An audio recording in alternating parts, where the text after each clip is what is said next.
que você espera de suas primeiras férias em um emprego? Ou, fala a verdade, você que trabalha um ano inteiro, 1 ano e 11 meses, para receber aquelas férias no final de 1 ano e 11 meses, qual é a sua expectativa para essas férias? Fala a verdade. A expectativa é finalmente poder dormir até tarde. A expectativa é finalmente não ter cobranças. A expectativa é finalmente, rapaz, poder descansar de verdade, assistir até tarde, comer o que quiser, na hora que quiser. Finalmente eu vou poder fazer o que eu quero e finalmente eu vou poder descansar. Essa também era a minha expectativa. E o primeiro choque foi que, no meu primeiro ano, que é este, como professor, eu que nunca fui professor em escola, eu que não tenho uma mãe professora, um pai professor, tive que ser jogado assim no meio do olho do furacão e aprender a me virar. Agora, claro, eu seria um mentiroso e um hipócrita se eu dissesse que eu não tive ajuda, que eu não tive suporte. Eu tive a melhor ajuda, o melhor suporte. Os colegas de profissão, as coordenadoras, a sócia da escola, eu tive os melhores suportes, sem falar dos pastores, sem falar dos líderes, sem falar dos irmãos. E todos eles fizeram parte do meu processo. Eu quis que fizessem parte do meu processo. Eu aprendi a importância de pedir ajuda. E graças a Deus, eu consegui atravessar os primeiros 6 meses, que foram uma loucura como professor. Aí o que acontece? Você sabe que, metade do ano tem as férias. E aí, professor também tem férias. E por que eu estou gravando esse vídeo? Por causa do choque entre a minha expectativa como alguém que vai tirar as férias e a realidade de tirar essas férias. A realidade é que no meio das férias, por volta ali da segunda semana, perto dos 15 dias, eu estava mais cansado do que quando eu estava trabalhando. Eu estava sentado na mesa para jantar e dormindo, e minha mãe dizendo para mim, nem quando você estava trabalhando você estava cansado desse jeito. Então como é que alguém que trabalhou que nem um louco, que esperou para finalmente degustar, desfrutar das férias, quando finalmente tem as férias, fica mais cansado do que antes? É justamente sobre isso que eu quero falar nesse vídeo. E então, vamos para a explicação do que aconteceu. O descanso pode se tornar uma coisa muito mais complicada. E para mim, foi muito mais complicado do que parecia. Em teoria, a gente espera que tem férias, eu vou voltar renovado. Não foi o que aconteceu comigo e eu creio que também pode não acontecer com pessoas que estão acostumadas a produzir ou que se cobram para produzir, já vou chegar lá. O descanso pode ser complicado, porque vamos lá, se você passa muito tempo em telas, o descanso para os olhos é ficar um pouco sem telas, é olhar para longas distâncias, é você dormir mais, descansar os olhos. Se você trabalha com muita atividade física, o seu descanso é dormir. É um descanso corporal, é um descanso de deitar, é um descanso de relaxar numa rede. Se seu trabalho é muito com a mente, então o seu descanso vai ser alguma coisa que não lhe cobre raciocínio. Então um livro de fantasia, um livro que não vai exigir muito pensamento crítico, análise, autorreflexão, ou se for é muito leve. Então uma história em quadrinho, um livro, uma série, um filme, alguma coisa que não lhe cobre muito raciocínio. Então você vê que para cada coisa existe um descanso específico. Se você passa muito tempo sozinho, o seu descanso você vai precisar estar em alguma atividade que você tenha pessoas ao seu redor. Você vai se sentir solitário, você vai precisar das pessoas. Se seu trabalho está sempre cercado de pessoas, então você vai precisar de um momento para ficar só. E aí todo descanso ele é uma ferramenta para trazer um pouco de equilíbrio para a vida, não é assim? Então, acontece que meu trabalho ele envolve que eu esteja sempre cercado de pessoas, que eu trabalhe muito com a minha mente. Então minhas férias, só para matemática, é passar um pouco de tempo mais só, ter um tempo mais para mim mesmo e estar em atividades que não me cobrem tanto raciocínio. A matemática seria essa, só que fica muito complicado. Você passa um tempo só, mas esse tempo não lhe deixa renovado. Você vai pro lazer, um jogo, um livro, mas você não tem cabeça para ler. E aí? Eu não tenho cabeça para ler, mas você tem que sair um pouco, mas você não tem cabeça para sair. Então, assim, a matemática não bate e fica muito complicado. Então, as férias, a matemática não bateu do descanso. Seria uma coisa matemática, mas não foi. E como se isso já não bastasse, tive mais uma dificuldade. Eu percebi que eu era o meu pior inimigo e na questão da cobrança, eu era o meu pior chefe. Eu fui o meu pior patrão. Eu me cobrei e eu percebi nessas férias que eu me cobrava coisas que Deus não cobra de mim. Isso fez com que a vida se tornasse muito pesada. Na verdade, eu já vinha percebendo o peso nesses últimos 6 meses, mas eu percebi muito mais nas férias. Por não conseguir descansar, por estar mais cansado, eu tive que me analisar, buscar, orar, ir atrás do que estava causando esse cansaço. Eu descobri que era a minha autocobrança. Por ser organizado, por zelar pela minha palavra, ou seja, quando eu digo que eu vou fazer uma coisa, eu coloco no celular, boto um lembrete, boto um alarme para não esquecer, porque um homem sem palavra não vale, né? Nós sabemos que um homem sem palavra não vale muita coisa. E então eu zelo para cumprir minha palavra quando eu digo alguma coisa, para eu ir lá e fazer, para eu não esquecer. Então eu me cobro muito por isso, mas não é somente isso. Tinha um monte de atividade que precisava ser feita nessas férias. Então eu fiz uma lista grande ali no Google Tarefas, no Google Agenda. Eu uso, né, agenda ou calendário, Google Agenda. Eu uso muito, então ficou aquela lista. E quando eu lembrava que eu tinha uma lista de afazeres gigantesca, eu já ficava mal. Meu estômago já ficava revirando, já a cobrança já vinha. Então, eu colocava prazos, né? E eu não conseguia cumprir esses prazos nas férias. E aí, negou uma cobrança me matava. Então, eu percebi que, além de tudo isso, além da matemática do descanso não ser tão simples, ainda a autocobrança estava me matando. Então, e aí, Jefferson, como é que você resolveu? Como é que você conseguiu sair desse loop de descanso? Vamos lá, em alguns passos. Primeiro, entender que eu estou de férias. Vamos lá, é óbvio que eu estou de férias, mas vamos lá, entender que eu estou de férias. Então, para a cobrança, para a preocupação excessiva por prazos. E para de se cobrar para acordar no horário. Para de se cobrar para manter uma alta performance. Para de se cobrar para resolver as coisas rápido. Então, é desacelerar. Entender que você está de férias é desacelera, brother. Tira um pouco o pé do acelerador. Na verdade, tira todo o pé do acelerador e para. Entende? Para. Respira.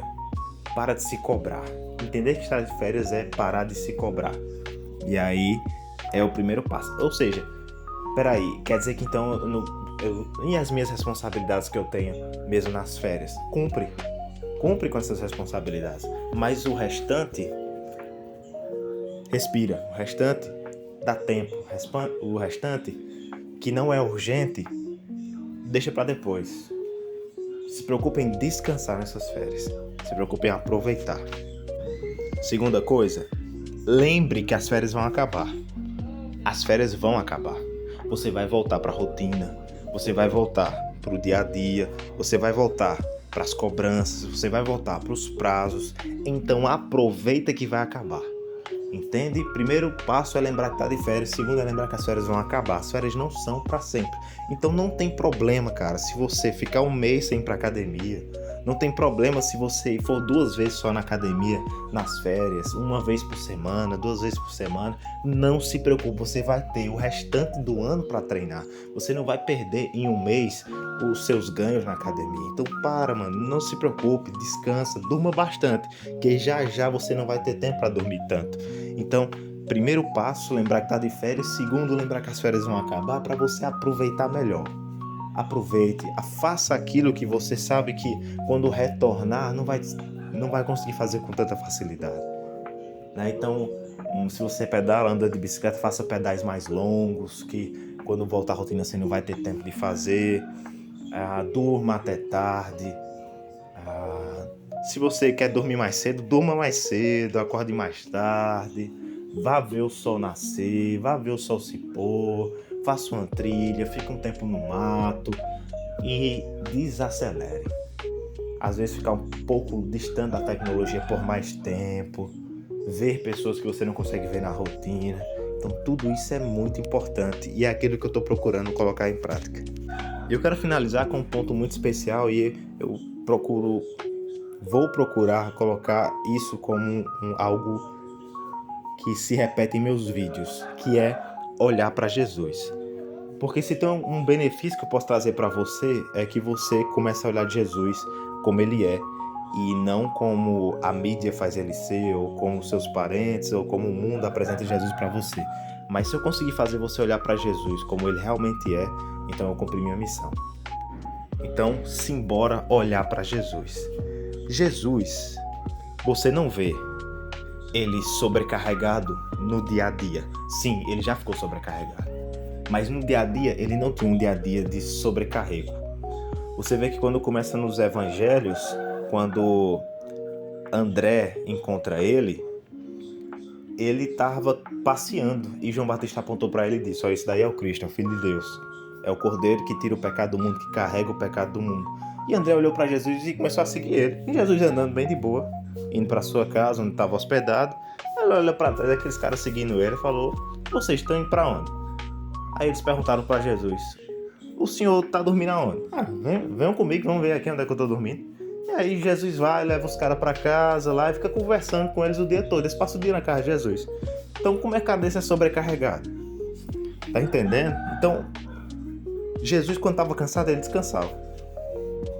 Jesus quando estava muito tempo cheio de gente, ele saía para ficar sozinho com o Pai. Para respirar, para orar. Quando ele estava naquele ativismo, quando ele estava curando gente adoidado, quando ele estava trabalhando ali que não tinha tempo para nada, e quando ele viu que chegava a hora, ele dizia assim: não, agora não dá mais não, eu vou despedir a multidão, vamos embora. Galera, tô indo, valeu, falou. Anoitecia, ele dizia: não, galera, valeu, falou, vou embora. Não vou mais curar ninguém, não vou mais fazer nenhum milagre, eu vou me embora, porque agora eu preciso estar com o Pai, não é possível, eu preciso. Jesus respeitava os limites dele. E uma coisa que mais me chocou foi quando eu estava fazendo algumas reflexões com a IA, com a inteligência artificial, e ela falou assim: Jesus não curou todo mundo da Palestina. Jesus não curou todos de Israel. Jesus não ressuscitou todos os mortos. Isso é loucura. Quando a gente para olhar para Jesus, ele não resolveu todos os problemas sociais da época dele. Jesus não curou todos os mortos da época dele. Perdão, todos os doentes, leprosos, aleijados. Ele não fez milagre para todo mundo. Ele não ressuscitou todos os mortos. Mas alguns que Deus mandou ele fazer isso, ele fez. Então isso ensina para mim que olho para minha cidade e vejo um monte de problema e fico me sentindo mal, achando que eu preciso achar a solução para todos esses problemas. Isso me traz um alívio. Não é assim. Jesus não foi assim. Deus pode me usar para ressuscitar um morto, Deus pode me usar para curar uma pessoa, mas Deus não vai me usar para curar todo mundo.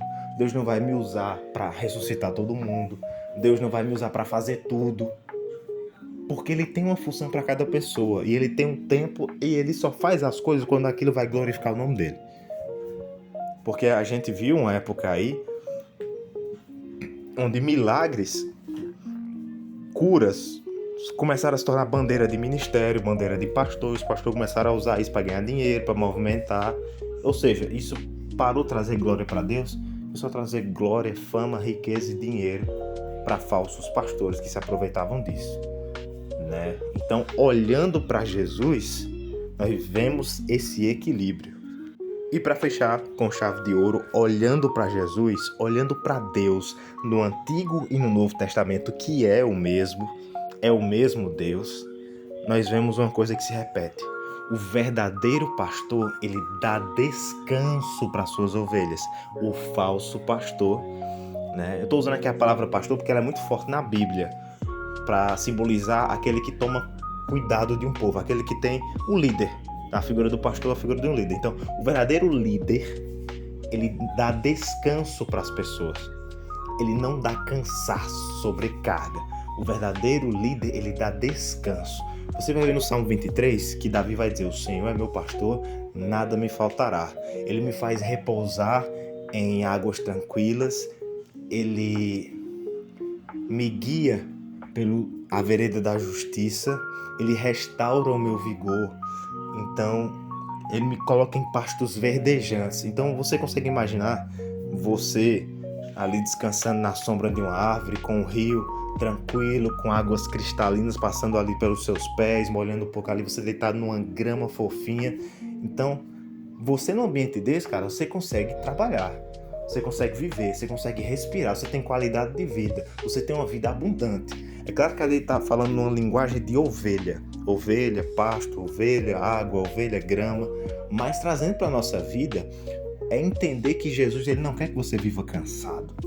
Jesus, ele não vai lhe cobrar que você faça coisas que ele não lhe deu capacidade para fazer. Então, é entender que Jesus, ele lhe deu capacidades, ele lhe deu talentos, ele lhe deu uma personalidade única, ele lhe deu um contexto único, e ele não vai cobrar que você faça coisas que estejam alheios a isso. Ele não vai lhe cobrar que você faça uma atividade que você não tem habilidade para isso. Ele não vai cobrar que você fale dele para outras pessoas, que você testemunhe para outras pessoas de um jeito que você não faria naturalmente. É óbvio que nós temos que crescer, é óbvio que nós temos que nos desenvolver, mas conforme a capacidade que Deus nos deu. Então é esse o fardo leve de Jesus. É não se cobrar aquilo que ele não cobra de você. Então é entender que ele lhe dá descanso, ele lhe dá um fardo leve, ele lhe traz um alívio. Então, se eu não estou vivendo aliviado, se eu não estou vivendo descansado, se eu não estou vivendo com um fardo leve, mas com a sobrecarga, então eu não estou andando com o fardo de Jesus. Eu não estou andando com a carga de Jesus, eu estou andando com a minha própria carga. Ou, se eu não conheço Jesus, se eu não convidei Jesus para a minha vida, eu estou vivendo ainda primeiro com o peso do pecado nas costas. O fardo pesado do pecado nas costas. Quando eu aceito Jesus, ele entra na minha vida, eu decido caminhar com ele todos os dias, aí o fardo do pecado cai. E eu ainda posso correr o risco de andar sobrecarregado, porque agora eu coloco o meu fardo, o fardo das minhas cobranças, o fardo daquilo que eu aprendi que eu devo ser. E eu ainda posso andar pesado com Cristo. Mas não é porque eu estou andando com o fardo dele, mas com o meu. E aí, mesmo andando com Cristo, eu tenho que aprender a remover o meu fardo. Não do pecado, mas das minhas cobranças. Para entender que ele só vai cobrar de mim conforme aquilo que ele me deu. Se ele me deu muito, ele vai me cobrar muito. Se ele me deu pouco, ele vai cobrar pouco. Mas essa cobrança, mesmo do muito, não é para me gerar medo, mas para eu ser responsável. Deus não quer que eu ande cansado. Deus não quer que você ande cansado. Deus não quer que você ande sobrecarregado. Deus não quer que você ande com medo. Deus não quer que você ande encurvado. Deus não quer que você ande... Tá entendendo? Ele trouxe vida abundante.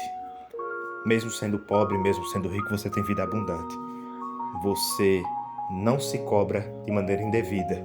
Você fala de Deus, fala das maravilhas que Ele tem feito na sua vida de maneira natural. Porque você realmente está vivendo aquilo. Não porque alguém mandou você fazer. Mas você só consegue fazer isso se você estiver andando com o fardo leve de Cristo. E pretendo postar mais coisas e mais vezes. Então é isso. Que você fique com Deus e até a próxima. Também quero saber a sua opinião sobre esse novo formato de vídeo. O que é que você achou? Deixa aqui nos comentários. Lembra de deixar um like também. Se inscreve no canal para fortalecer. Valeu!